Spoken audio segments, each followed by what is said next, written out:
ఎక్కడో జరుగుతున్న యుద్ధానికి ఇక్కడ మన తెలంగాణ ప్రభుత్వ ఉద్యోగుల పెన్షన్ డబ్బుకి సంబంధమేంటి?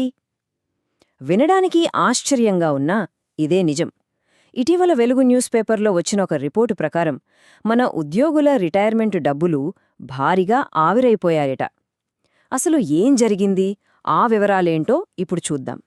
ఒకటి కాదు, రెండు కాదు, అక్షరాల 1300 కోట్ల రూపాయలు. అవును, ఈ నష్టం ఎంత పెద్దదో చెప్పడానికి ఈ ఒక్క నంబర్ చాలు. అది కూడా ఎప్పుడో కాదు, కేవలం 15 రోజుల్లోనే ఉద్యోగుల పెన్షన్ అకౌంట్ల నుంచి మాయమైపోయిన మొత్తమిది.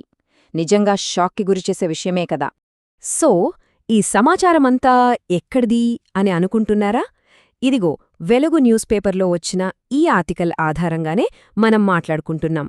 అసలు వేల కిలోమీటర్ల దూరంలో జరిగే గొడవలు ఇక్కడ మన ఉద్యోగుల డబ్బుని ఎలా ముంచేశాయో ఈ రిపోర్ట్ చాలా క్లియర్గా వివరిస్తోంది. రైట్. అసలు ఈ నష్టం ఎంత పెద్దది, దీని వెనకున్న కథేంటి, కాస్త వివరంగా చూద్దాం. అయితే ఈ నష్టం గురించి తెలుసుకునే ముందు మనకు ప్రాన్ అకౌంట్ అంటేంటో తెలియాలి. ప్రాన్ అంటే పర్మనెంట్ రిటైర్మెంట్ అకౌంట్ నంబర్. సింపుల్గా చెప్పాలంటే సిపిఎస్ పరిధిలోకి వచ్చే ఉద్యోగులందరి పెన్షన్ డబ్బులు జమ అయ్యే స్పెషల్ అకౌంట్ అన్నమాట. అసలు విషయమేంటంటే ఇక్కడ జమైన డబ్బును స్టాక్ మార్కెట్లో ఇన్వెస్ట్ చేస్తారు. అందుకే స్టాక్ మార్కెట్లో ఏ చిన్న మార్పు వచ్చినా దాని ఎఫెక్ట్ డైరెక్ట్గా ఈ అకౌంట్ల మీద పడుతుంది. ఇక్కడ అందర్నీ ఆశ్చర్యపరిచే విషయమేంటంటే ఈ నష్టం జరిగిన స్పీడ్ నెలలు, సంవత్సరాలు కాదు, కేవలం 15 రోజులు. అవును, జస్ట్ 15 రోజుల వ్యవధిలోనే ఏకంగా 1300 కోట్ల రూపాయల డబ్బు ఆవిరైపోయింది. ఇది వాళ్ల సేవింగ్స్ మీద పిడుగుపడ్డట్టే కదా. సరే, ఇంత తక్కువ టైంలో ఇంత పెద్ద మొత్తంలో నష్టం రావడానికి కారణమేమయుంటుంది? సహజంగానే మనందరికీ వచ్చే ప్రశ్న ఇది. దాని కారణమేంటో ఇప్పుడు చూద్దాం. ఆ రిపోర్ట్ ప్రకారం దీనికి మెయిన్ రీజన్ గ్లోబల్ స్టాక్ మార్కెట్లు కుప్పకూలిపోవడమే. మరి ఈ స్టాక్ మార్కెట్లు ఎందుకు పడిపోయాయి? దాని వెనకే ఆ అంతర్జాతీయ కారణాలున్నాయి. ముఖ్యంగా ఇరాన్, ఇజ్రాయెల్, అమెరికా మధ్య జరుగుతున్న గొడవలు ప్రపంచవ్యాప్తంగా మార్కెట్లను ఓ కుదుపుకుదుపాయి. మనం ముందే చెప్పుకున్నట్టు ఈ సిపిఎస్ డబ్బులు నేరుగా మార్కెట్తో లింక్ అయి ఉంటాయి. సో ఆ ఎఫెక్ట్ అంతా డైరెక్ట్గా మన ఉద్యోగుల అకౌంట్ల మీద పడిపోయింది. ఓకే, ప్రపంచ మార్కెట్ల సంగతి అటుంచితే ఈ నష్టం వల్ల మన తెలంగాణ ఉద్యోగులు పర్సనల్గా ఎంతలా ఎఫెక్ట్ అయ్యారో ఇప్పుడు చూద్దాం. ఈ దెబ్బకి మన రాష్ట్రంలో సిపిఎస్ స్కీమ్ కింద ఉన్న సుమారుగా 2,60,000 మంది ఉద్యోగులు ప్రభావితమయ్యారట. ఇది చాలా చాలా పెద్ద నంబర్. ఈ 2,60,000 మందిలో చూస్తే సుమారు 80,000 మంది టీచర్లున్నారు. ఇక మిగిలిన 1,80,000 మంది వేరే గవర్నమెంట్ డిపార్ట్మెంట్లలో పనిచేసే ఉద్యోగులన్నమాట.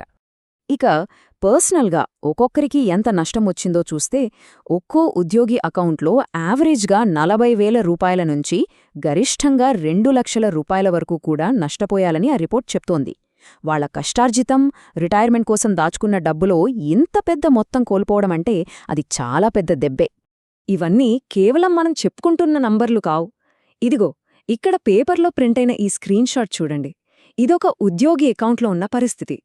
కళ్ల ముందే దాచుకున్న డబ్బు ఇలా కరిగిపోతుంటే ఆ బాధ ఎలా ఉంటుందో, సమస్య ఎంత తీవ్రమైందో మనకు అర్థమవుతుంది. మరి ఇంత పెద్ద నష్టం తర్వాత ఉద్యోగులు ఊరికే ఉంటారా? ఉండరు కదా. వాళ్ల వైపునుంచి కూడా ఒక రియాక్షన్ వచ్చింది. వాళ్ల ప్రధానమైన డిమాండ్ ఏంటో ఇప్పుడు చూద్దాం. కళ్ల ముందే తమ డబ్బు ఇలా ఆవిరైపోతుంటే సహజంగానే ఉద్యోగుల్లో చాలా ఆందోళన మొదలైంది. ఇది వాళ్ల భవిష్యత్తుకి సంబంధించిన ప్రశ్న, వాళ్ల రిటైర్మెంట్ లైఫ్కి సంబంధించిన ప్రశ్న. ఈ అనిశ్చితికి ఒకే పరిష్కారముందంటున్నారు ఉద్యోగ సంఘాల నేతలు. వాళ్లందర్నుంచి వస్తున్న ఒకే ఒక్క డిమాండ్ మార్కెట్ మీద ఆధారపడిన ఈ కాంట్రిబ్యూటరీ పెన్షన్ స్కీమ్ అంటే సిపిఎస్ను పూర్తిగా రద్దు చేయాలి అనేది. అసలు ఈ రెండింటికీ తేడా ఏంటో చూద్దాం. ఇప్పుడున్న సిపిఎస్ సిస్టంలో పెన్షన్ డబ్బు మార్కెట్ పనితీరు మీద ఆధారపడి ఉంటుంది. అంటే మార్కెట్ బాగుంటే లాభాలొస్తాయి, ఇలా పడిపోతే నష్టాలొస్తాయి. కాని ఉద్యోగులు డిమాండ్ చేస్తున్నది పాత పెన్షన్ స్కీమ్, అదే ఓపీఎస్. దాంట్లో మార్కెట్తో సంబంధం ఉండదు. అందుకే అదే తమకు సరైన ఆర్థిక భద్రత ఇస్తుందని వాళ్లు బలంగా నమ్ముతున్నారు. ఇదంతా చూశాక మన ముందు ఒకే ఒక పెద్ద ప్రశ్న మిగులుతుంది. నిరంతరం హెచ్చుతగ్గులకు లోనయ్యే ఈ మార్కెట్ల దయాదాక్షిణ్యాల మీద ఆధారపడితే ఉద్యోగుల రిటైర్మెంట్ డబ్బుల భద్రతకు గ్యారంటీ ఏంటి? ఈ ప్రశ్నకు సరైన సమాధానం దొరికే వరకు వాళ్ల ఆందోళన ఇలాగే కొనసాగుతూనే ఉంటుంది.